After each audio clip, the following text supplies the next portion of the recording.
பீகார் சட்டப்பேரவை தேர்தலில் பாஜக, ஐக்கிய ஜனதா தளம் கட்சிகள் அடங்கிய தேசிய ஜனநாயக கூட்டணிக்கும், ராஷ்டிரிய ஜனதா தளம், காங்கிரஸ் உள்ளிட்ட கட்சிகளின் மகா கூட்டணிக்கும் இடையே கடும் போட்டி நிலவுகிறது.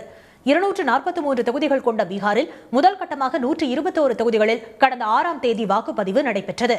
122 தொகுதிகளில் நாளை வாக்குப்பதிவு நடைபெற உள்ளது.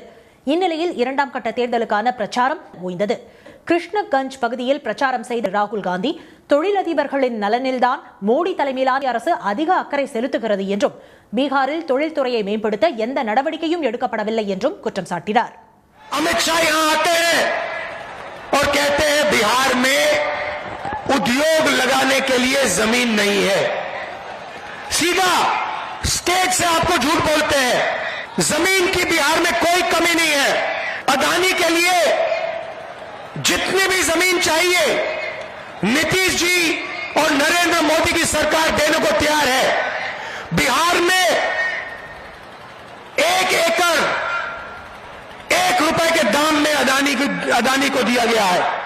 பீகாரில் கடந்த 20 ஆண்டுகளில் எத்தனை உணவு பதப்படுத்தும் தொழிற்சாலைகளை முதலமைச்சர் நிதிஷ்குமார் கொண்டு வந்துள்ளார் என்று கேள்வி எழுப்பிய ராகுல் காந்தி, செல்போன் தயாரிப்புக்கு தேவையான வசதிகள் மற்றும் இளைஞர் திறன் இருந்தும் அதற்கான வாய்ப்பு உருவாக்கப்படவில்லை என்றார். பாட்னாவில் செய்தியாளர்களிடம் பேசிய தேஜஸ்வி யாதவ், முதல் கட்ட தேர்தலைப் போலவே 2ஆம் கட்ட தேர்தலிலும் மக்கள் ஆட்சி மாற்றத்திற்காக வாக்களிப்பார்கள் என்று நம்பிக்கை தெரிவித்தார்.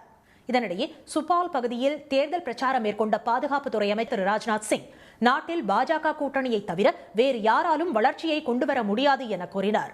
நாளை மறுநாள் நடைபெறும் 2ஆம் கட்ட வாக்குப்பதிவில் 3,70,00,000 வாக்காளர்கள் தங்கள் ஜனநாயக கடமையை ஆற்ற உள்ளனர்.